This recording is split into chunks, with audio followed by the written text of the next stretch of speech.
Hi guys, welcome back to Two Worlds Collide podcast. On today's episode, I have Dominic Henderson, aka the Dominator. Dominic has been an abalone diver his entire life and featured on the TV show Abalone Wars. In this episode, we dive into the aspects of being an abalone diver, the risks and dangers that come along with being in shark-infested waters, and much more. I hope you guys enjoy. All right, you ready to roll? I'm ready to roll. All right, let's get this on. Dominic Henderson, aka the Dominator. Welcome to Two Worlds Collide podcast, mate. How you going? Yeah, great, Sam. It's that's fantastic to have a little chat to you. This is going to be a really fun podcast because, as we were just talking right before this episode, who really knows about abalone diver? And there's not too many people, in this world that know abalone diver. And yeah, I just want to get you on to talk about your sort of lifestyle, what is entwined with being an abalone diver, how'd you get into it, and stuff like that. So, look, mate, probably the first question I got for you is, what inspired you to pursue such a dangerous career in abalone diving? Well, I didn't get great grades at Ross Trevor College. That was one thing. But I grew up in a little town called Elliston, which is on the west coast of South Australia. It's between Port Lincoln and Ceduna. It's pretty famous for abalone diving. And when I was younger, I used to spend a lot of time up the jetty catching squid. And then I got a little bit older and I started to go snorkeling along the foreshore and spearfish. And then a little bit older, I'd do, more crayfish diving and then a fair bit of surfing. And one of my best mates, his father was an abalone diver. And we used to hang around a lot together, fishing and surfing and having a good little lifestyle. And his uncle was also an abalone diver. And one day at the football, I asked him if I could have a go at being an abalone diver, and he probably had one of the best divers in the fleet at the time. And he said, you can be next. And I never forgot that. And about 4 or 5 years later, just out of the blue, he said, "Are you ready to go?" And it was probably the most exciting day of my life. And that was a guy called Kenny Bascom. And so I basically woke up the next morning. I was popping my ears all, around breakfast and sniffing this eucalyptus oil because it's very important to have your nostrils right and your ears popping. And before I knew it, I was out at a little spot called the Watchers, which is about 7 or 8 kilometres off Elliston. It's just a little rocky outcrop in the middle of nowhere. It's probably, half the size of a house block. And it comes up, probably only about 2 or 3 metres out of the water, and then it just slides away into about 20 or 30 metres, and then it goes off a lot deeper than that. And that was my first dive, and I can remember it like yesterday. I caught about 70 kilos, and I thought that was pretty good. 70 kilos of black lip abalone, and I was absolutely pumped. I was away. That was my very first start. And then that just progressed to catching about half a tonne of abalone meat for the next few weeks. So it was just something that if you love doing it and you get to do what you love, then it's not even a job. It's just the most fun thing in the world. So that's where that started. Yeah. So you obviously really enjoy what you do. How long have you done it for? I've done that for about 30 years. Yeah. So initially I started probably in the early 90s, the very early 90s, doing, maybe just half a tonne, because an abalone licence is like a quota. You can only catch X amount a year. Yeah, okay. And when you catch your quota, that's the end of it. So I initially left school, done a little bit of shark fishing, grew up pretty quick doing that, that's for sure. That was entertaining. And then I worked for ETSA for about 4 years. Yep. And I went crayfishing with my older brother Bernie. And that involved we used to fish at the start of the year at Kangaroo Island, and then by the end of the year we'd be fishing up around the head of the Bight. And so I knew all these spots all up and down the coast. And then it just led to, back to abalone diving. Yeah. And it started there. Yeah. On the show Abalone Wars, they classify abalone diving as one of the most dangerous jobs in the world. Do you ever get fearful when you jump in the water of great whites and what's below? Because that's one thing that has always that's one thing that has always scared me. I'm not really fearful of many things on the land, But when I jump in the water, I feel very vulnerable because I feel like I'm outside my environment. Well, certainly outside our environment. But, like I think the most dangerous job in the world is probably someone, that's going to war, or someone that's working in a pretty hostile kind of environment. But abalone diving, it has that, probably the factor of being bitten by an animal. And tragically, we've seen it on quite a few occasions, especially on the west coast of South Australia. And there's nothing you can do about it. It's a shark. It's their environment. It's their ocean, and it's the first thing you understand. But when I first started diving, for the first 15 years, I didn't even consider using a shark cage. They were in. Some people had them.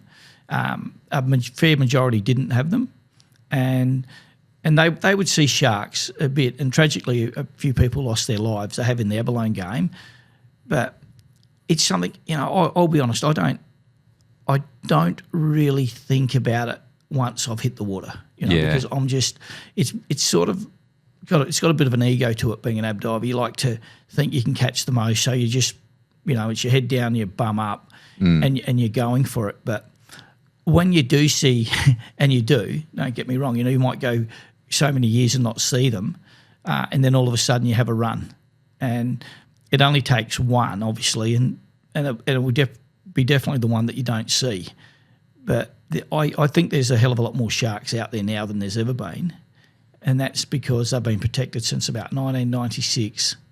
There's no shark nets out in the water anymore, and that's not their, that's their good luck. And like I said, it's their ocean, and we work around it.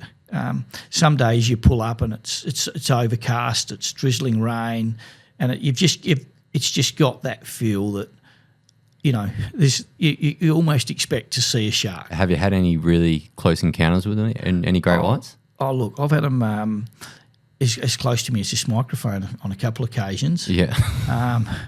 And it's... which is about a fist away for the people listening on Spotify. Yeah. So, you're sort of in your zone. You get in a zone really easily when you're ab diving. Yeah. You just switch off into that world of your hunting. You're looking at rocks. You're looking for rocks out through the weed. Some days the water's really dirty and you can't see that far, so you focus even harder because you have to. When I mean, it's really dirty. It might be 2 meters visibility. Yeah. But because you're down the bottom and you're amongst the rocks, you're sort of on the ab bottom, so you sort of, you don't need that much more visibility. It's great to have a lot of visibility, but you don't need a lot of it. So you'll be just going along casually because you can't hear anything, and that's the thing. You can't hear a shark gliding through the water. And all of a sudden it's not like you can hear footsteps coming or anything, right? No, and the thing is, so when you're ab diving, I'm on the bottom, but I've got a sheller who's driving the boat on top. So from from up top down to myself, we have a hose line. Yeah, that's got air. If we're free swimming, if we're in the shark cage, we have the hose line with the hydraulics as well, and the hot water that gets pumped down to us. Mm-hmm.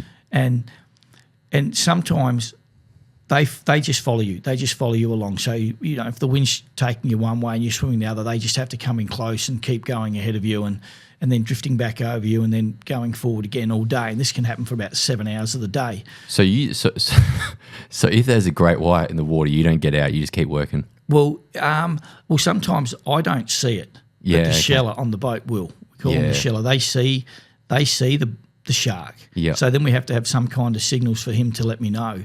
So the worst feeling I get when I'm on the bottom is if I'm in the shark cage and all of a sudden it cuts out, or if I'm on the free swimming, the airline gets yanked. Because if they yank the airline 3 times, that means a shark. Yeah. And so that's when you get a bit of a panic attack. You're just like, oh my God, okay, where do I go from here? Or if the hydraulics go off, initially your first thought is, okay, it's either broken down or it's a shark. And if it goes off for the second time, you think shark. Yeah. And you look around and all of a sudden you may see one. Sometimes they see them and I don't. And on other occasions, I'll see one when I'm on the bottom, and then I've got to let him know up top that I've seen a shark. So my code is I send up an empty it's a parachute. So Yeah, we use yeah. these parachutes to lift that abalone bags off the Yep. bottom. So if I send one of them up on its own with nothing connected to it, then he knows that's a signal for a shark. So he'll park it with the boat straight above me. He'll rev the motors and so forth. But with all that commotion, the sharks, I think they just enjoy giving you a bit of a fright. They generally, touch wood, they generally just glide past you. You know, they Yeah. come in like a Boeing plane coming into land at the airport sort of thing. Yep.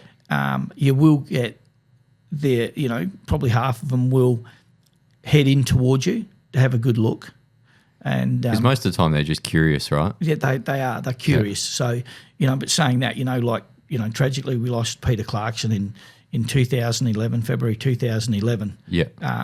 And many years before, I believe a guy, Terry Manuel, out of Streaky Bay. Yeah. And you know, and we've had probably quite a few near misses. And then with the whole surfing fraternity on the West Coast, we all know how many, you know, people, you know, quite a few people have lost their lives to sharks. So they're definitely there. But like I always say, you know, it is there. It's their environment. We respect that. So we've just got to do our job. But yeah, some days you get the heart rate will jump a little bit. And you know, they might come right up within a metre of you. And I think they're a little bit like an assassin. They sum the situation up before they come in. Like they'll look at you, and then they'll realise that they'll look at you and they'll realise that it's not worth the risk, you know, because they could get caught up in the hose line or the airlines. Because they're not dumb animals. Like They're not. They are very bright. They are very bright. They're like the king of the jungle, but under the water. So they've been dominating the water for years. So there's got to be some type of smartness and experience that comes along with that that's passed down through generations, even in their own bloodlines. I think there is. I honestly believe that they understand it. Yeah. And they are definitely the king of the ocean. Or you know, they've got that. What's the word? Is Instinctive aurora, aura around them that they're really ghostly. Like, you know, what people might not understand, like they're silent and they match into the ocean. You know, like their bellies are basically white, so that's generally on the bottom it's sand, and the top half of their body is sort of a bluey grey colour, yeah, and that matches in with the ocean. So you can almost look straight through them. Because this is because obviously they need to hunt to kill seals and maybe dolphins and then larger fish as well. So they need to be under the radar the whole time. So they need to be very stealthy killers. Oh, they are. They're absolutely stealth. But you know, like you'll look at one, and you'll be scared for the first 20 seconds, and then you realise in the first 3 seconds that the moment of truth has arrived. You're either going to be alive or dead. And generally, once you've seen it, you feel okay. It hasn't taken, because I don't think you'll ever see the one that gets you. Yeah, that's what I've heard from talking to fishermen over on Port Lincoln when I was there a couple of years ago with my wife. Yeah, the ones that you don't see are the ones that will kill you. The ones that you see are generally just curious, and they let you see them. Do you know what I mean? Like they're not trying to hide when they're just curious. They're just floating around. But if they're trying to kill you, they won't let you. You know what I mean? They'll just kill you without you knowing it. Yeah, they'll just exactly. They'll just come from behind, and because when we're diving, we're just focusing on the bottom. You know, we're not down there with our head looking around like, you know, you're at the football. We're down on the bottom, and we're just looking directly at rocks and pieces of reef and the weed, and the times that I see them is basically when they've either glided past or I've just changed the course of what I'm doing, you know, and just completely done a 180 and then go and looked around, and it's caught them maybe off guard. Yeah. And yeah, and then you know that's when you think, oh God, okay. And then I've had a couple that have come right in close, you know, like right up to me. And, you know, one of them, one day I thought if I didn't have the cage, I was definitely, you know, I wasn't coming home that day if I didn't have a cage. Yeah. And that one, you know, and that one wasn't a bigger one. That was only about a 3.5 metre skinny male. But and Wasn't a bigger one. no, and like the Bigger bigger than ones, most cars. yeah, the that big one was. close to 5 meters, and you get a big female, they are huge. It's like a big, I don't know, like an STA bus. I remember when I was at school years ago. It's just that's the size of them. They're just like a big barrel. Yeah, my brother went over to Port Lincoln and went on one of those shark seeing tours where they put you in the cage. Yes. And he said that there was a shark that came across, and he was in the water at the perfect time in the cage, and it came right in front of him. And he said the stomach of it was like a small car. Yeah, they are. Look, they it's not how long they are. It's generally how round they are. Yeah. And how quick and fast they can move in the water for how big they are is amazing. Yeah, well, and the funny thing is they sort of glide.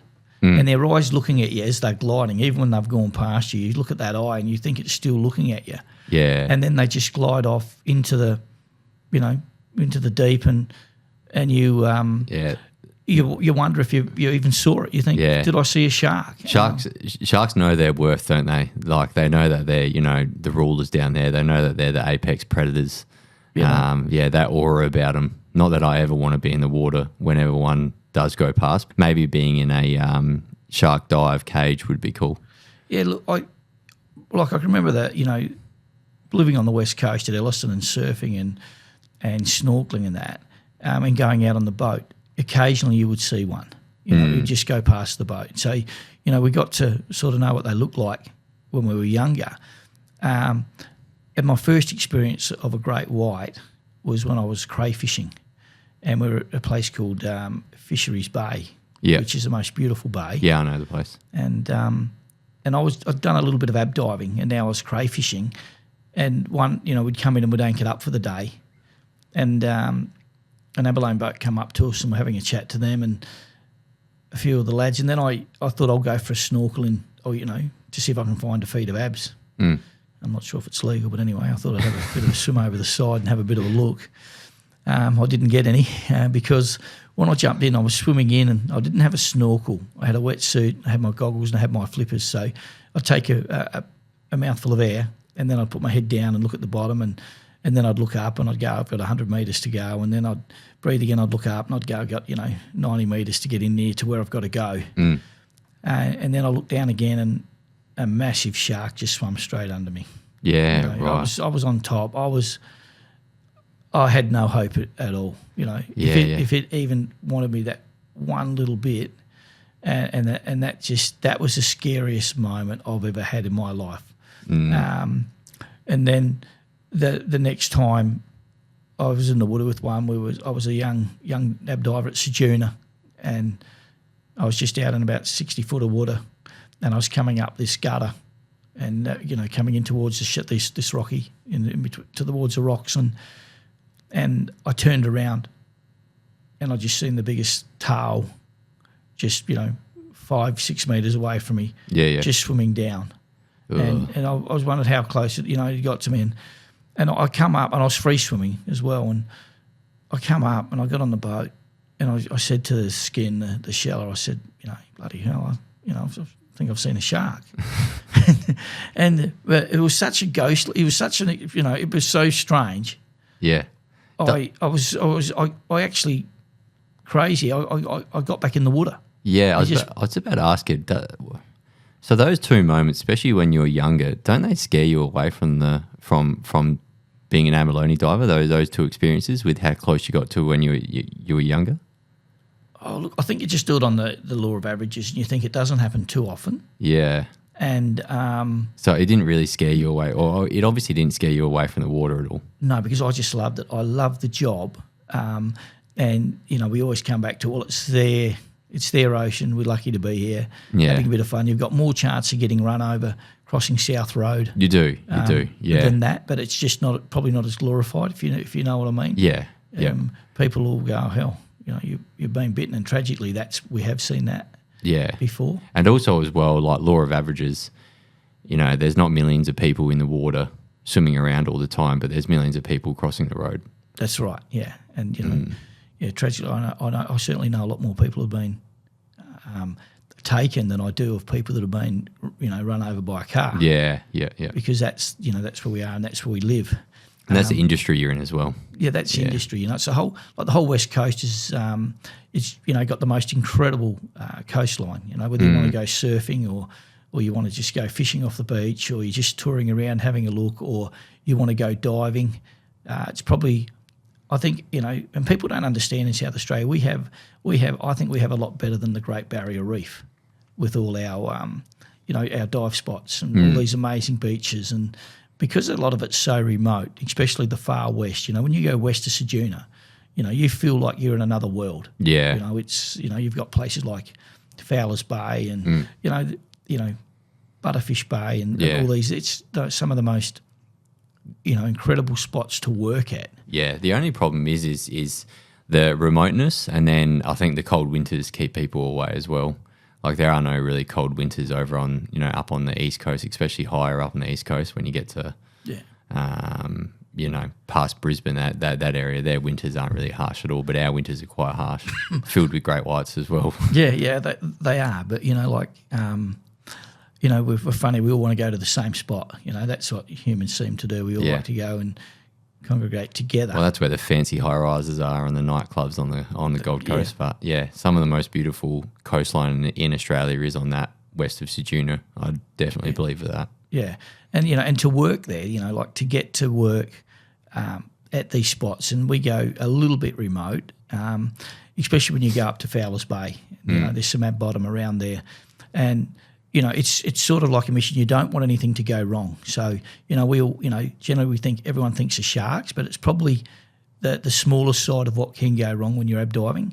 So, when you go out abalone diving, you're hoping to get a score of, say, 150 kilos of meat. And some days you're having a bad day and, it comes back. We've all got a bit of an ego. We all want to be, number one. So we all push the boundaries a little bit harder. We might go a bit deeper. Yeah. And then once you've gone deep once, you shouldn't do it again. So if you've gone out to 30 metres, that's deep. I even think 20 to 25 metres, you're starting to get deep and you feel it. Your whole body feels the whole, basically getting compressed. Yeah. So what does that do to your central nervous system, your body itself? I'm certainly no doctor. That's why I ended up being an ab diver. But you've got the experiences from it. So yeah, that's right. Being a dumb, and having an ego, and you push it a bit. It's just the bubbles you get, in your blood, the nitrogen or whatever in your blood. And does it give you like a bit of a dizziness of feeling when you get out? Is your head a bit cloudy? Oh, look, some days you when you go deep and when you go deep, you're generally going deeper, one, because you think there's going to be more abs, or two, in the shallows it's too swelly and you're getting washed around. So you sort of try to go a bit deeper where it's sort of, there's not as much swell on the bottom and it's calmer. But you've got to be very, very consistent with your times. You've got to, when you've done your time out there, you've just got to slowly work your way back in. And then sometimes... As in, like, slowly work your way back up to sea level from 30 metres? So you go to, like, 20 metres, 15, 10... Well, sort of, yeah. Well, you don't just rush back up? No, definitely not. No, not unless the air gets cut. But that's another whole story. But when you're out there and say, let's just say 25 metres, and because it just slowly... It slopes off, a bit like, a hill or a bit of a mountain, and you're at the top and you get down to 30 metres... And then and that's where it flattens out. Then it goes to sand, and there's no abalone on the sand, so you're on the edge of which is probably the best spot. And then you just slowly work your way up. So you start out there, and then during the next 2 or 3 hours, you might start at 30, and then before you know it, you might be at 20, and then after 20, then you just slowly get up, to 10, and then you make sure when you get to about 10, you start to slow it down and do a bit of time there, and then you're at 5, and then you do a little bit more time, and then and then you get on the boat, and that's in a perfect day. But things can happen and happen real quick. Yeah, not everything's perfect. Right? No, not everything in no job is anything perfect. Especially in your job, I would imagine you've got equipment failure, the weather, sharks. Yeah. So that's what day and night time. You don't really want to be doing it in the night as well, so you might have to be cut off and get out of there quickly. So equipment failure is probably the biggest thing. Yeah. So all of a sudden the shellers thinking of the night before and they revert because they're incredible. They're probably the heart and soul of the whole game because they're the ones that are up top in the rough conditions. If it's windy, they're shelling, they're watching for everything. So the shellers are also the drivers of the boat. That's right. Yep. They're the skipper, they're the captain of the boat, and they follow you around. You've got 100 metres of hose line basically. Yeah. And you can't let that go tight, otherwise it drags you on. So the they bottom. have to be on their game more than the abalone diver. Absolutely, a lot more on their game. We just get over the side and we la around. Basically, they are the guys that are on the job. They are the ones that are the most important, and they're the ones that can, make you a good diver. Yeah, if you've got a good sheller, you'll catch fish, but they have their they have their moments, and not often, but all of a sudden you might get a low your hose line cut, and when that's cut, that's instant no air. And well, when you've got no air, you've got to hope that you've got a bail out bottle. Yeah. Which most guys do have. So just for a bit of context for the audience, obviously your airline is connected back up to the boat, and then they're obviously just following you around everywhere. So you've got air 100% of the time, so you don't have to rely on scuba gear or nothing like that. No, it's just one line. So the hose line, and that's if you're free swimming. And there's no backup line? There's a backup. You have a backup little bottle of air. Yeah, okay. But being abalone divers, and you go away, and they slowly leak. Yeah, yeah. And all of a sudden you've grabbed it, and there's been nothing in it. So and it's a quick dash to the top, and a bit of commotion for a few minutes, and then you'll settle down again, and you fix it up, and hopefully you can fix it up, and you get back in. Otherwise, you generally go home and have a repair job. But that's one of the big problems. That's the problem that you can have. You can get on the bottom, and when you're first learning the job, you sort of learn by your mistakes, if you know what I mean, in life. No matter what you do, you learn by your mistakes. And abalone diving, you can learn by your mistakes, but they can be fatal. I remember I learnt years ago when I went out, and I went, I can remember it like yesterday. It was 102 foot of water, and I was getting the biggest abs I've ever got in my life. And so you think it's time to go. I've got to go up. And you're thinking, I don't want. I'll just get one more bag. I'll get one more bag. And then all of a sudden, you slowly work your way back in, and you don't get much on the way back in when you hit 20 metres, 15, 10, 5. So then you get on the boat, and you're all excited that you've got a quick 100 kilos of abs, and you're on for a really good day. And then you shouldn't go deep, and being young and stupid, you jump back in, and before you know it, there's nothing at 15 metres because you're only going to go to 15, then work your way back up, and then you jump back, and then before you know it, you're out at 30, and this is when you can have a real problem. Like if something goes wrong, then it's a second deep dive. You shouldn't be there, and that's what happened to me. I shouldn't have been there, and then I got a little bit bent. The mind got a little bit lost, if you know what I mean. I sort of got lost out there. I didn't know what way I was going. I'm looking at my depth watch going, I'm in 102, and that just flattened out for a long time. And then I went so far, I thought, no, you're going the wrong way.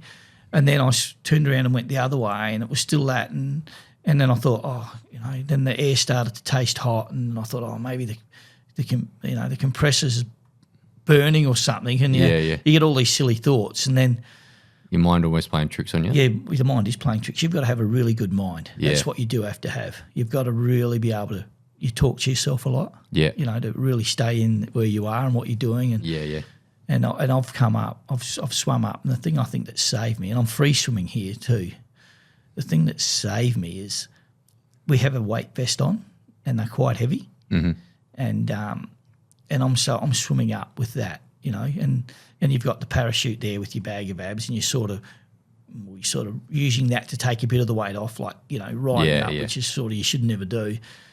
But I've sort of swum up, and I've got on the boat, and I just chundered like you've never seen anyone a power Yeah, chunder, yeah. a power chunder, and I couldn't. I knew what I wanted to say. So if I wanted to say, "Thanks for today, Sam," I knew what I wanted to say under my breath, but I couldn't get it out. Like it was like a. Just the mind wasn't processing it. I couldn't. I was like, I just couldn't. Yeah. And I was like, oh my God. And Is that from coming up too quickly I or think spending it's- too long I'd down hate there? to- or? I'd hate to think what it's from, but yeah, obviously it's coming up. Yeah. You've probably got that much nitrogen and bubbles and God knows what going through you. But like I say, I'm no doctor. Yeah. Yeah, they would be horrified at the dive unit. And this is when you're young and you're learning. Yeah. But now they've changed it all around. Young lads have to do commercial tickets and everything else. Yeah. You just don't come in off the street. And I jumped back in the water for the shallows, and I sat there for an hour, really, pretty scared. No, what have I done? I'm probably on my way to the chamber. Yeah. And then I come up on the boat. I got on the boat, and I was speaking clearly. Yeah. And it was such a relief. And I still think about it to this day that, maybe, I don't know, if I was lucky to get away with it. Yeah. But I guess being young, you learn by your mistakes. Yeah. But those. So what did you learn from that dive? I learnt never to go deep twice. That's what I learnt from that dive. And you learn that, forget about, it's the greatest job in the world. If you want to do another day, don't kill yourself Yeah. today. Yeah, great point. So otherwise tomorrow never comes. But it certainly opened my eyes up. It made me, that was the best learning thing I ever had, because, some people do get, make the mistake of being down too long, and majority, I think all the lads that I know have got away with it only because you've got, the chamber, the dive chamber at the Royal Adelaide Hospital. And, quite a few of the boys get a visit to that every year. They get flown out with the air ambulance, or the flying doctors, and they're incredible. Some of the doctors in there, we certainly don't want to see them, but, I think they're quite, well, not happy, but I think they quite enjoy getting abalone divers in, because that's their field. Yeah. And so as soon as they ring up about maybe a diver's a little bit bent, they always say, yeah, he's definitely bent. Yeah. So What do you mean when you say bent? like you get pains in your body, and I think just too much nitrogen, bubbles in your blood. They're not thinking straight. You can see it. You can see it on you. Like you can feel it. They're a bit pale. Yeah. Well, sort of. How can I say? Well, it's all varies. Yeah, varies. from Some different people get person to niggles. person. They'll have real painful, in their body, joints, and they'll have. Well, I guess must have a bubble or something, and they've got to go over there and sort of, you suck oxygen. Yeah. And that sort of clears it.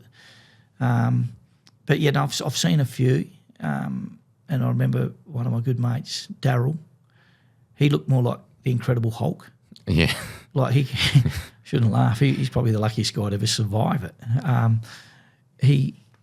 He'd been too deep, and he came in, and he knew, and he jumped in halfway home. He had to jump in over the boat and just sit under the boat for a while. Yeah. And then when he got in, that still hadn't done it, and he took his wetsuit top off, and you could look at him, and it was like, I don't know, it was like he put on 10 kilos, and his wetsuit was just like really Ripping off him. It was like he'd put on, and looking at that, and we looked at him, and we all knew that Darryl was in for a trip to Adelaide.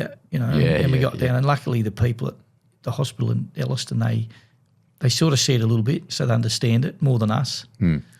But yeah, it all varies. Everyone's so different. You get. Do you think as well, a lot of the problem is ego trying to go down and catch that, to say they potentially going further than other blokes, or getting more than other blokes? Well, everyone likes to probably catch the most. Yeah. But it's more like if you're having a bad day. You're happy to have, or you just want to have a consistent day. Trying to chase your losses. Yeah, chase your losses. Yeah, You never chase your losses, but and and that's probably when it starts to go wrong, because you sort of some days you just got to realise that it's not going to happen, because when you are underwater, most divers generally, have a depth gauge or a gauge will tell you time. You generally work out how long it's taking you to get a bag of abs. Yeah. And if it's taking too long, you get out and you move. And so it's sort of that makes whether you're going to have a good day or a bad day, knowing how you're going. A bit like a runner knowing where they should be at the 1 kilometre, 2 kilometre, and we're a bit the same. And some spots, most spots you can come up and you can go somewhere else. But, some spots you've gone out remotely and it's not going to make any difference. By the time you move, the day's going to be over. So you've got to sort of salvage where you're around some island. You might be at Ward Island, which is a long way offshore. Yeah. And then there might be too much swell for the shallows. Everyone's worked the deep. There's not many greens there. So you've just got to slowly just grind away. What about the financial pressures of this, of not catching one day or having a bad week? What does that do to you sort of mentally and then, financially as well? To me, money has never, ever bothered me, it's part of a job where the day rate's exceptional. Don't get me wrong, your day rate's exceptional, and, it all depends where you work and what people pay, and, certainly right now, I've always worked for pretty good people, but so hypothetically right now, the people I work for, the family I work for, are incredibly generous, and so there's no real financial pressure there, because their pay's so good, you don't have to have too many good days. But so it's never really that, because you've got a lot of the year to catch your abalone, so there's no real pressure there. Balances itself out. Yeah. And there's and like years ago, and when they started the abalone industry, basically in the late 60s or in early 70s, you could have got an abalone license for $2. What can you get it for now? Well, they probably peaked at around 6 million. Fuck. Probably, around the year two. Jesus, that's a nice. Oh, sorry, did I say 6 million? Probably in the year 2000, they probably peaked at around 8 million. Wow.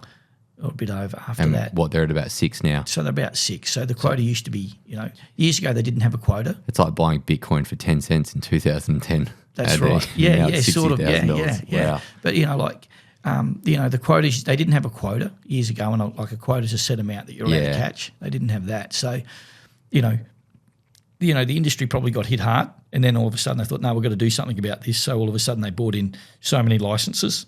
So on our area, there used to be 23, now there's 22. Yeah. And those licenses might be tied up between 16, 17 people. Yeah. So, some people have two licenses, some have 1.5. They basically control the market, or not control the market, but they control the licenses and who sort of fishes there?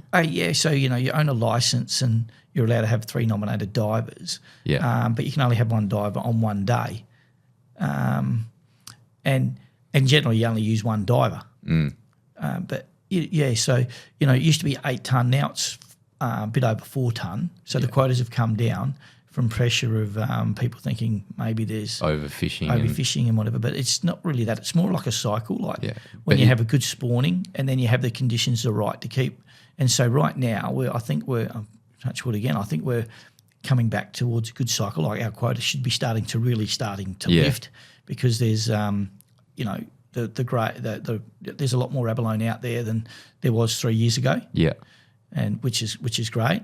It's a bit like that in a few of the other fisheries, like the cray fishery. We see a lot more crayfish on the bottom now than we did, 3 years ago. And I mean a lot more. Yeah. Do you think that's from these licenses and restrictions put in place, or do you think there's just a natural flow of that's how the environment and that's how the ecosystem down there works, right? It's like some years it comes better, some years it comes good, just like farming. Just like the weather as well. Some years it's hotter, some years it's colder in the summer and winter. Is it the same with the ecosystem under the water? Yeah, look, I think it's everything. I don't think it's ever been an overfishing, thing, because there's only, like I said, 23 divers or 22 divers licenses, and you times that by, say, 4, and then, you go from the Western Australia border, and now our zone runs from there all the way around to up the Spencer Gulf to just above Port Neal. and then you get the next zone, which is called the central zone, that goes from there around to the Murray Mouth, and then from the Murray Mouth down to the Victorian border, you got the third Abalone zone. So between the three of them, there's about 34 or 5 licences, something like that. We've got the largest amount of divers in our zone. We've got probably the largest area, and I think that it's a mixture of everything. You don't want to grind away too hard and really hammer it that much, because it'll take a lot longer to come back. But I think it's more or less doing with the temperature of the water, what's in the water. Yeah. What happens when they spawn, what the conditions were like, whether the spawn gets to settle or whether it gets washed away. There's all those factors. Yeah. And if you knew, you'd be a genius. But I think that's more of the mixture. It's definitely not overfishing, because you're only going to shoot yourself if you do. Yeah. Do you get illegal people, trying to scum the market? Yeah. Look, there's certainly poachers in the game, and over the years there's been a few notorious ones. But it's sort of how can you put it? It may be enticing, but if you've got to be the right person to do it, I guess you've got to be able to be, one, not scared of sharks, because there's more sharks now than ever, and I think that's thinned a lot of that out. Everyone's got a mobile phone that's got a camera, so it's sort of hard to hide. The fisheries compliance, and they'd have technology that we probably don't really know about, or maybe they'd like us to think they do. But you can get a camera now where you can look at a camera and basically see someone standing on a hill 3 or 4 kilometres away. Yeah. So they've got all the technology. It's risky. People talk. There's no friends when it's coming to someone going to jail for poaching abalone or whatever. Yeah. But I believe years ago it was probably bigger than now. But now it's now that technology's caught up, they can get caught easier. Yeah, you can place cameras on islands that look out over the water, and what about drones? Because and I don't know if this is true or not, but a lot of illegal poachers fish at night. Yeah, look, what's the word? I think it's a hard thing to do. To dive for abalone at night. It's almost impossible. Because that's what I would think, right? You'd have to have these crazy underwater torches, especially if you're diving at 15, 20 metres. There'd be zero visibility down there, right? Well, no, the visibility would be fine, but you just have to have the right gear, and I think that. Yeah, I think to me, I probably think poachers do it. There might be some smaller operators that would do it, where it's on the side. Yeah, because it's just like I say, there's too many people out there. There's cray boats. There's a lot of recreational fishermen. Everyone's got the technology now to be on their boats, GPSs, and So I'd like to think that there's not a great deal of it, but look, it does happen, because you obviously see people that have been caught. And even in our game, we're a little bit, what's the word? You go to work and your best mate will go to work, and your best mates until you're at work, and then you want to be better than each other. So, you tend to not say, you try not to say anything. You don't want to know. We're human. We sort of want to know what other people are doing, but we don't want them to know how well we're doing. And my theory is everyone sees you. Might be, I remember years ago, my first experience of it was when we were at Sejourner, and we're up there with all the tuna spotters. And, these are the guys that are in the planes. They spot the tuna for the boats. And so we were staying at the same motel. And there's about 4 or 5 abalone divers up there. I was one of them. And then there's about 4 or 5 tuna spotters up there with their pilots in the planes. We all stay at the same spot.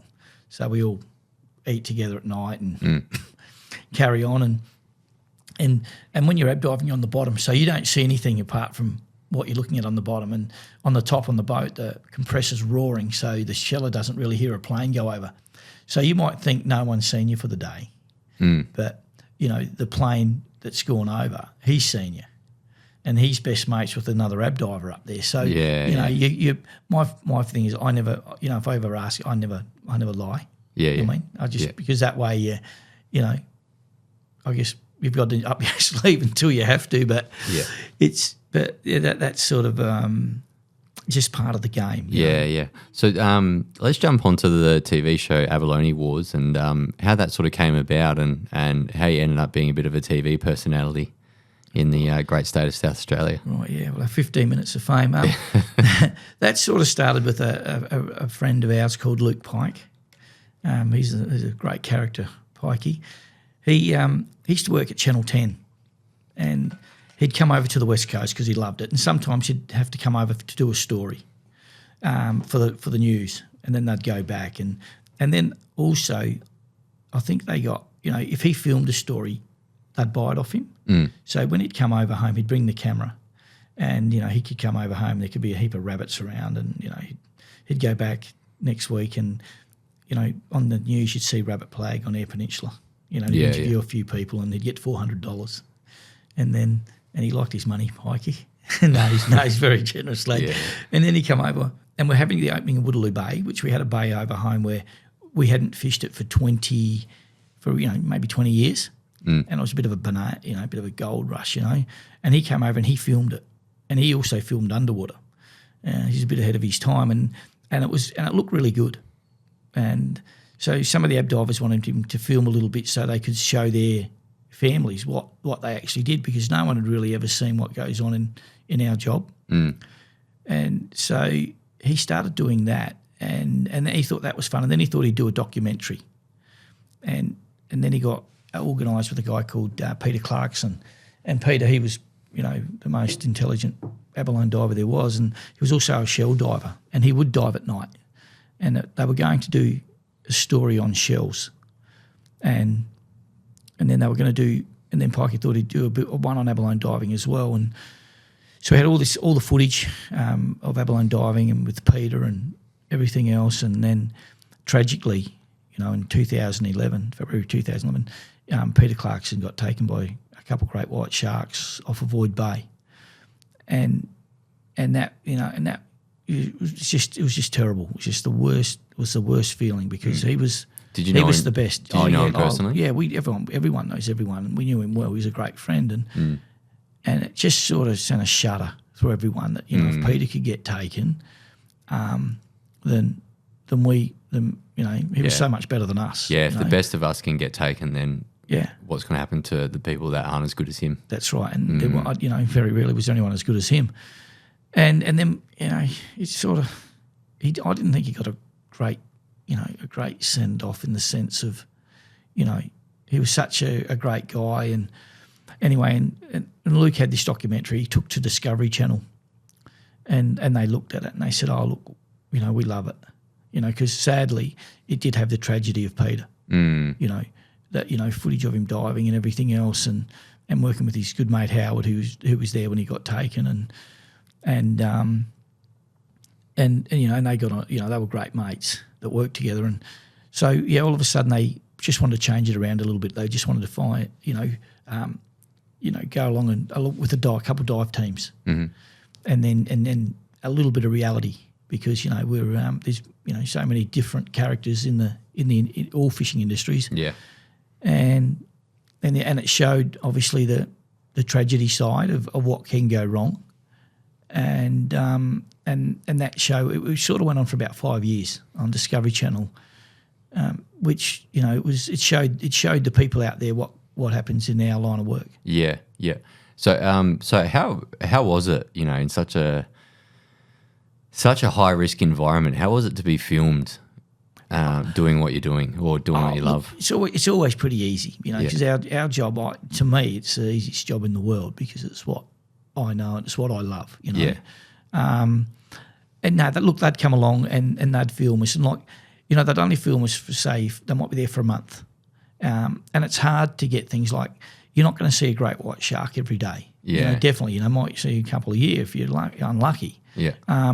And you don't, because you're not looking behind. I'm sure a shark sees us most days, to be honest with you. I'm sure, but they're just not interested. Yeah. And they're just doing their thing in their house. And every now and again they'd catch a bit of footage that would be pretty good. But it was more probably the characters in there. Some of the crew like Skin and that were in there. And yourself? No, I'm not too sure about myself. I think Skin. And just life. I think people are sort of like into reality TV. Like they like to see how other people live. Yeah, 100%. And here we are. We're working 30 days a year. We're surfing. We're playing in the band. We're getting up to everything else that we probably shouldn't. And people probably find that a little bit entertaining. 100% they do. And how some days where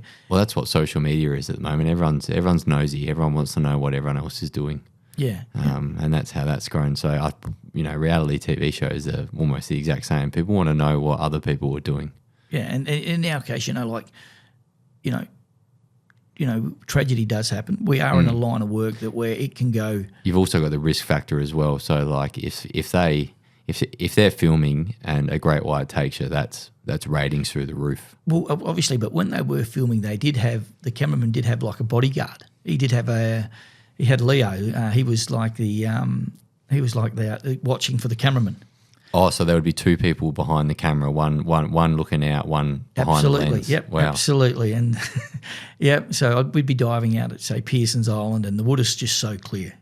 And Luke's filming, and I'm plucking abs on the bottom, and it's a bit hard because we're swimming away quicker than what they can keep up with us. So you've sort of got to go a bit steadier, and then you look behind, and then you look and you're looking at the camera, and then you're looking at Leo behind Luke.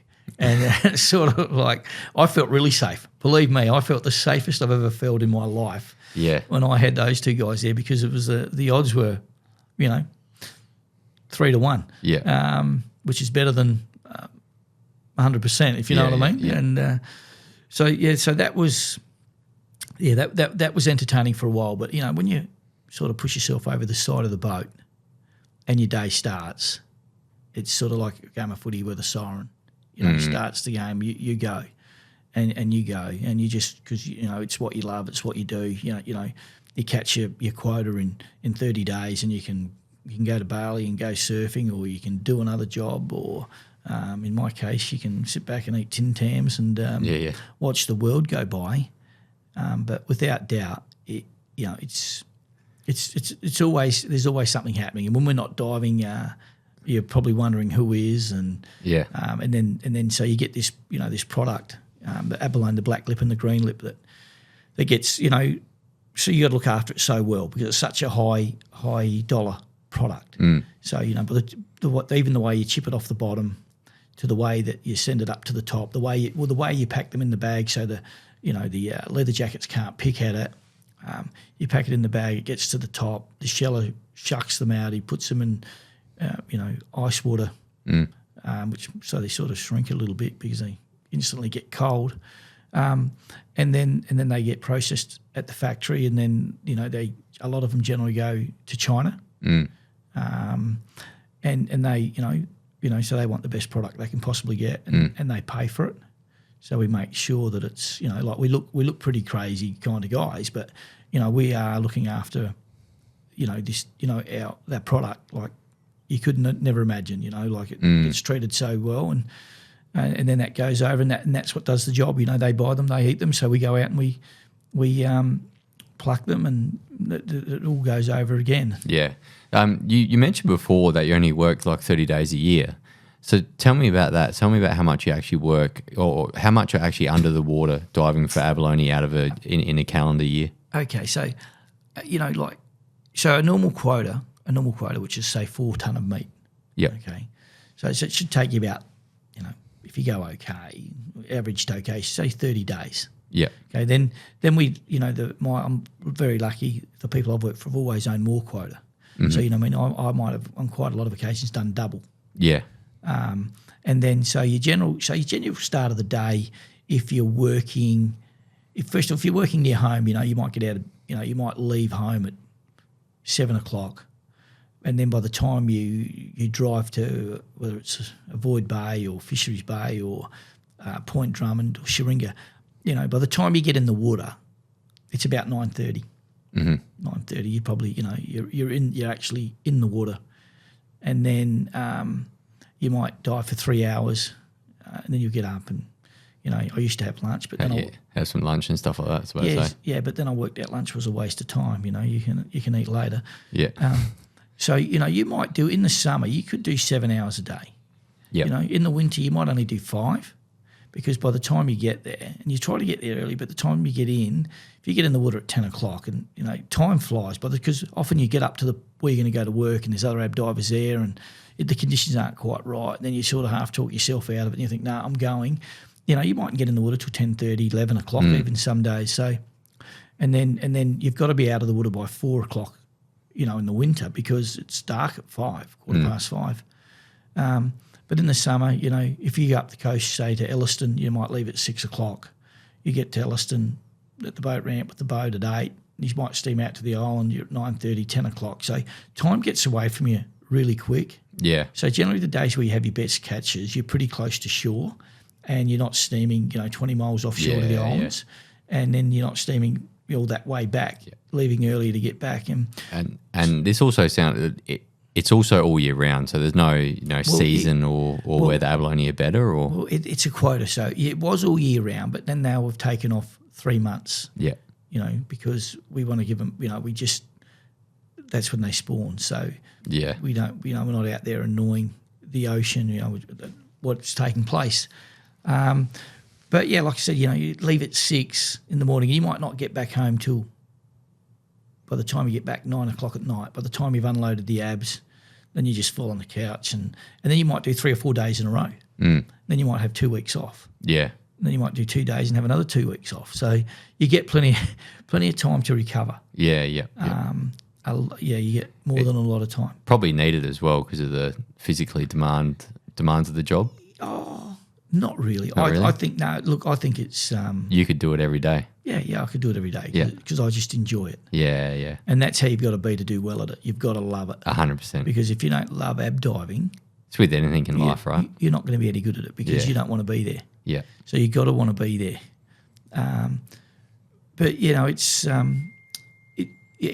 just a lifestyle. You know, it's a lifestyle that I think like no other. There's not too many. You know, people can say, "Gee whiz, I wish I only worked 30 days a year." But you know, one day I sat down and I basically worked it out how many hours I'd spent underwater, and I came back at something ridiculous. Like I probably spent a minimum of a year and a half, 24/7 underwater. Yeah. And I reckon in my biggest year ever, where I caught more than a couple of licenses, I worked it out that it was like I'd spent a month of the year 24/7 Under the water. underwater. Shit. And then you just look at that and you go, you know, gee, that's like from January the 1st to the Yeah. end of the month, you know. Yeah. And you know, and that's that was those things sort of add up a little bit crazy, but it's just good living, and there's some great people. There's a lot of good people in the game, and other people that want to be there. Yeah.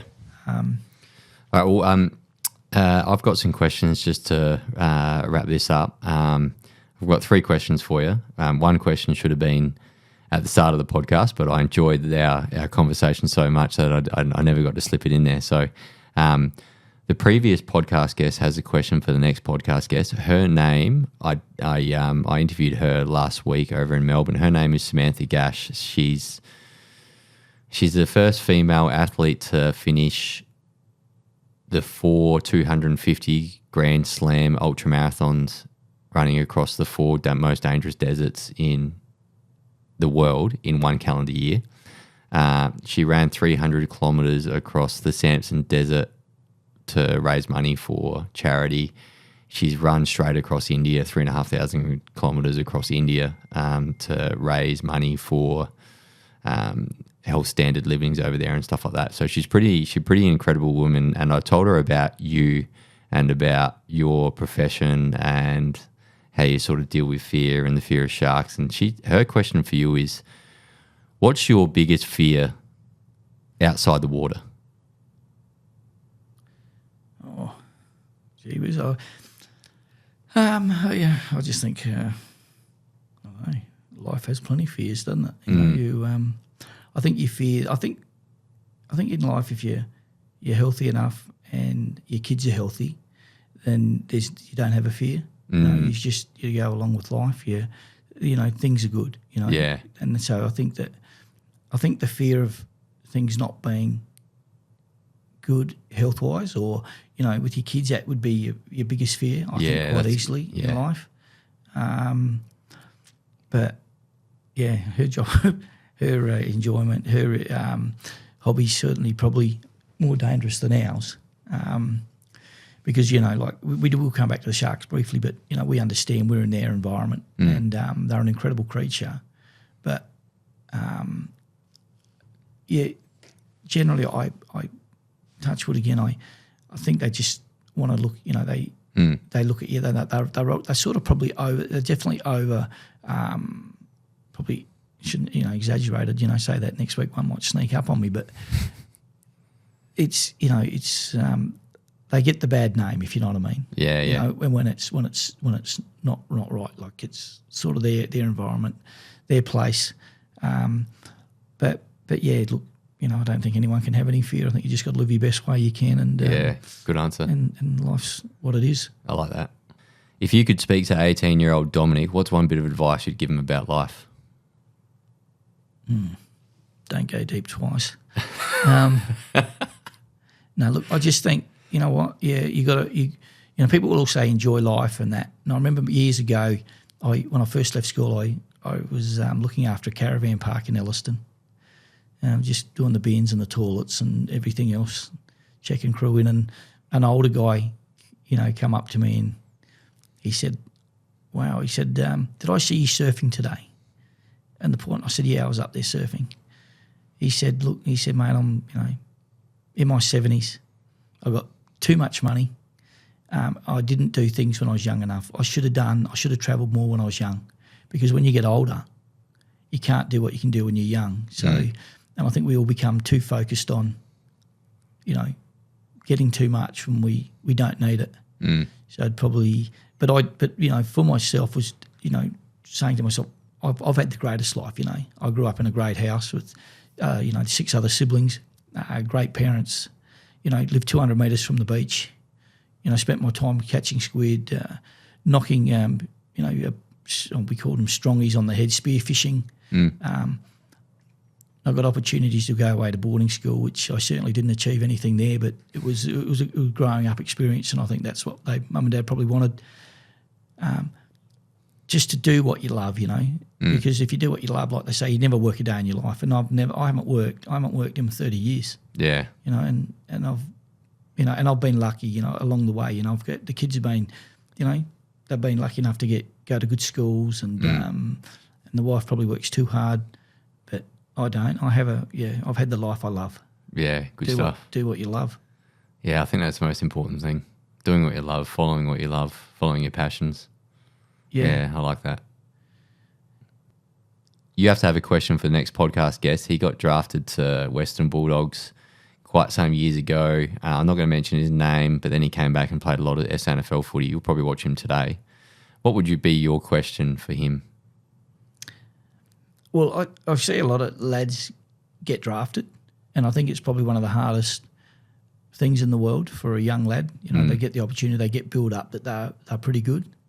And I've got a good friend of mine right now who the reason why I got into ab diving, his name was Johnny Newton, and Johnny could do anything. He was probably the greatest footballer I ever saw when I was growing up as a kid. And now it's his young lad. He's coming along, young Jacob Newton, and he's an absolute star. He's the best kid I've ever seen come from Eyre Peninsula, and he's probably going to get drafted. And just like the person we've got to talk about, I reckon it's hard because things can happen. You can get an injury. You can go over there with you go over there with the biggest expectation in the world. I think that's the problem. You go over there with an expectation that's too big, and we all know well that a good majority, it doesn't end up that way. So you've gone over there for 3 or 4 years, and if it hasn't happened, you've got to come back into the real world. And I reckon the question to me would be to him was, how did you come back from such a high? From being drafted, going to the AFL, and then coming back, if it hasn't worked out, and it's worked out, say, for some of your friends or other people you were probably ahead of in your time in juniors, and then you've got to get back on life. It's pretty. I think how do you pick yourself back up? How do you get back up off the mat? Good question. Really good question. So because a lot of them, I think that's the hardest thing. It is coming back to the real world. Reality. That's right. That reality. We all love reality. Yeah. And yeah, that's it's to me almost like a sense of failure as well, isn't it? Like you didn't really quite get there and quite make it. Yeah, but yet if all of a sudden he might have been a star if it was another club. Yeah. Everything has to align a lot more for them. But the problem is, I think they think that when they get to one club, it's all aligned because they're in the system. You're in the system, but you might not be on the right boat in that system, and then you might not get the opportunity that you would have got on that other boat. Yeah, mind you though, he's come back and his SANFL career has just been something that to be marvelled at. It's been fantastic, a few premierships and stuff like that. So he's definitely bounced back very well after being let go from the footy club after a few years of being drafted. So it'd be an interesting story to sit down with him. And but Dominic Henderson, mate, aka the Dominator, thanks for coming on Two Worlds Collide podcast. No worries, Sam. It's a pleasure. We'll come on another day. Definitely, mate. Thanks for listening. Don't forget to like and subscribe. And for more information, head over to our Instagram at Two Worlds Collide podcast. Take care.